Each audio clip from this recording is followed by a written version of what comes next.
তবে ব্রাহ্মণদের সম্বন্ধে আবার এটাও বললেন, ব্রাহ্মণ হইয়া যদি অবৈষ্ণব হয় তার আলাপে পূর্ণ যায় ক্ষয়।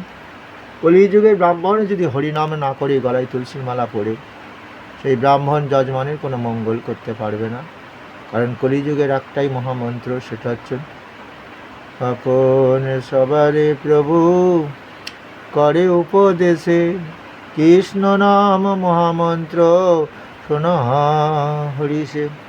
হরে কৃষ্ণ কৃষ্ণ কৃষ্ণ হরে হরে, হরে রাম রাম রাম হরে হরে। প্রভু বলে কহিলাম এই মহামন্ত্র, ইহা জপ গিয়া সবে করিয়া নিবন্ধ। তুমি একলা নয়, সন্তানাদি তাদেরও কাছে ডেকে নাও। গর্ভের সন্তান যদি থাকে সেও শুনবে, সেও পাপ মুক্ত হয়ে পৃথিবীতে জন্ম নেবে, এ দেহ দিয়ে সুখ শান্তি পাবে, মৃত্যুর পর মোক্ষ লাভ করবে। তাই আমার ভগবান এইভাবে নির্দেশ দিলেন।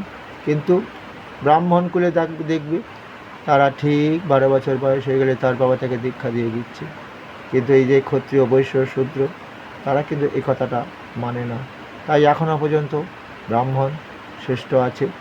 তবে যে ব্রাহ্মণ ত্রিসন্ধ্যা গায়ত্রী মন্ত্র জপ না করে, অর্থাৎ সমদমস্তপ শৌচং খান্তি রাজমাবাচ জ্ঞান বিজ্ঞানমাস্তিকাম কর্ম ব্রহ্ম কর্ম সবজম, সমতা কাম ক্রোধ লোভ দমন করেছে, ত্রিসন্ধ্যা গায়ত্রী মন্ত্র জপ করেছে, সুচিতাপ এবং বালকের মতন স্বভাব, ক্ষমাগুণ এবং এই গীতা ভাগবতের কথা সাধারণ মানুষকে যিনি সবাইকে ব্যাখ্যা করে বলেন, তিনি হচ্ছেন ব্রাহ্মণ।